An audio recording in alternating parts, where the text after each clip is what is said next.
Hello, beautiful world. In his memoir, Source Code, Bill Gates explains a great deal about his early years.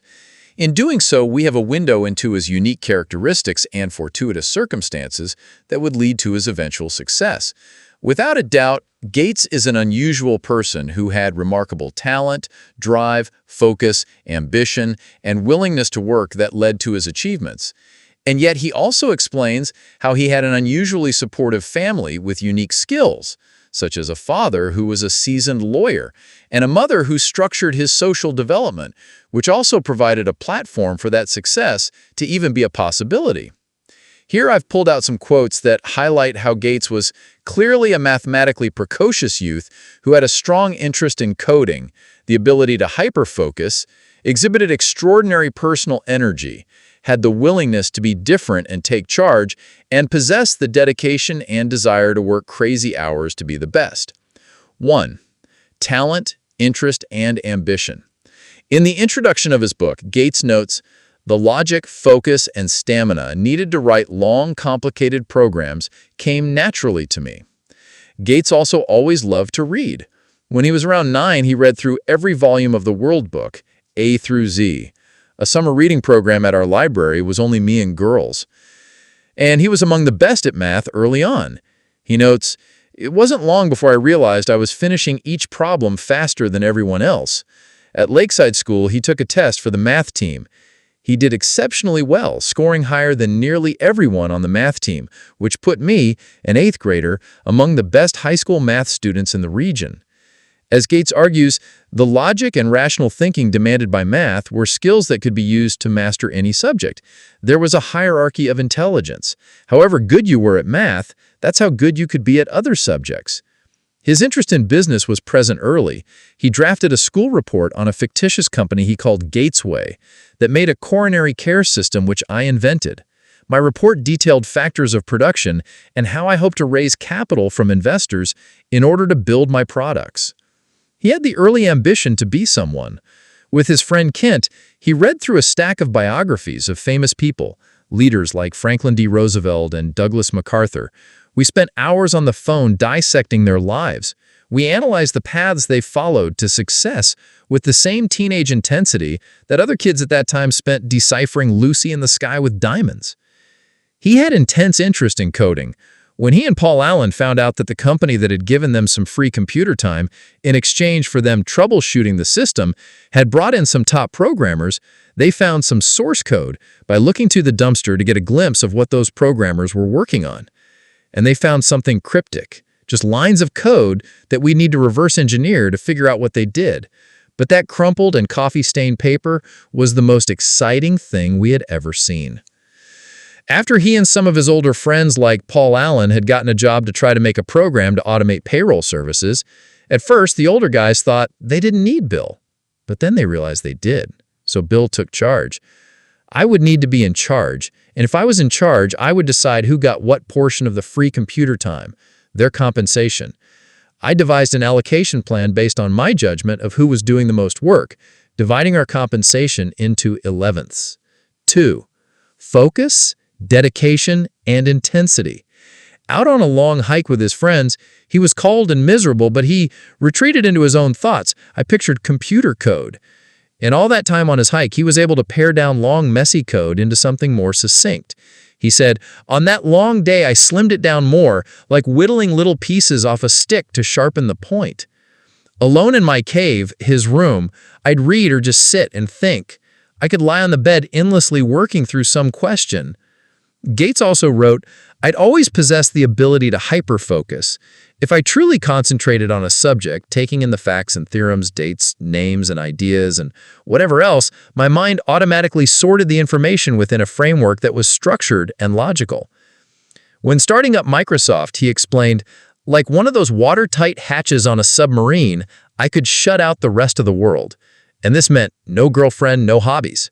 He reasoned, "It was the one way I knew to stay ahead, and I expected similar dedication from the others. We had this huge opportunity in front of us. Why wouldn't you work 80 hours a week in pursuit of it?" My other notable early trait might be described as excess energy. Later, when he was building Microsoft, a friend told him to meet Steve Ballmer. Gates reflected, by then I could instantly recognize other people who emitted my kind of excess energy. Steve Ballmer had it beyond anyone I had ever known.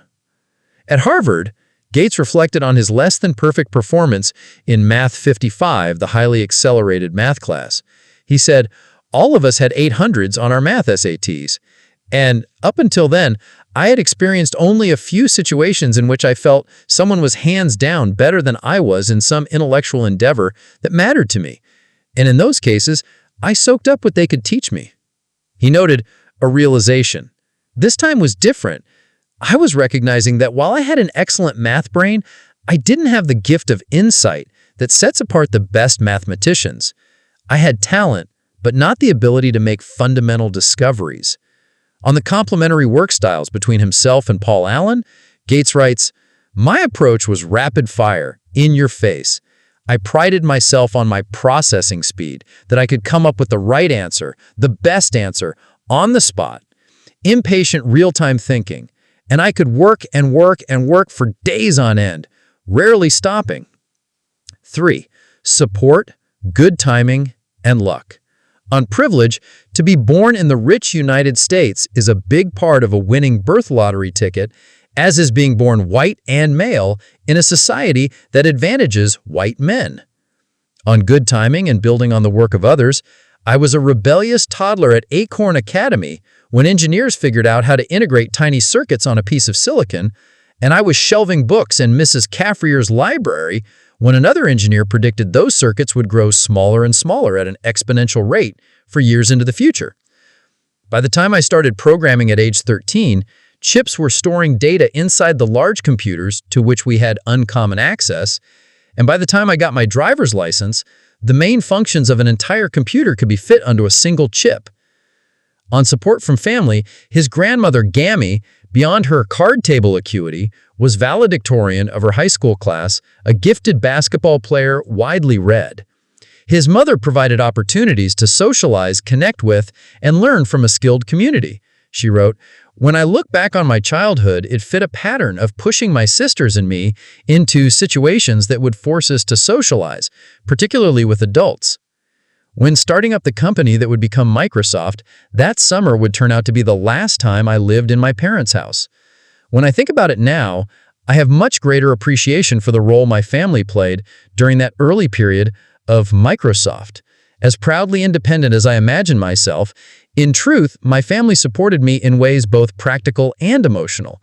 Throughout the year, I regularly retreated to Gammy's place on Hood Canal for much-needed periods of reflection, and my father was always at the ready to help me work out some legal issue.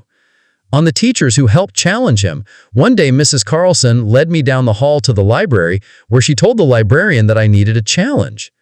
The librarian, Mrs. Caffreyer, gave Gates a shelving task, and she would draw me out with questions about what I was reading or found interesting. Here, too, she offered an affirmation, suggesting books that were a level of reading above what I knew, biographies of famous people and ideas that hadn't occurred to me. My Lakeside teachers gave me the gift of an altered perspective. To question what you know, what you think is true, is how the world advances. On his supportive friends, when his close friend Kent passed away, Gates noted, when we met, I was a 13-year-old kid with raw IQ and a competitive streak, but little aim other than to win whatever game I was playing. Kent helped me give direction, setting me on the course of defining who I wanted to become. And on experienced mentors like John Norton, who were willing to fix his code and challenge him to be better, Gates wrote, up to that point, I had spent more time thinking about code and syntax than probably any other teenager alive. But Norton opened a completely new level to me. With his firm tutoring, I got a lesson not just in writing better code, but about my self-perception.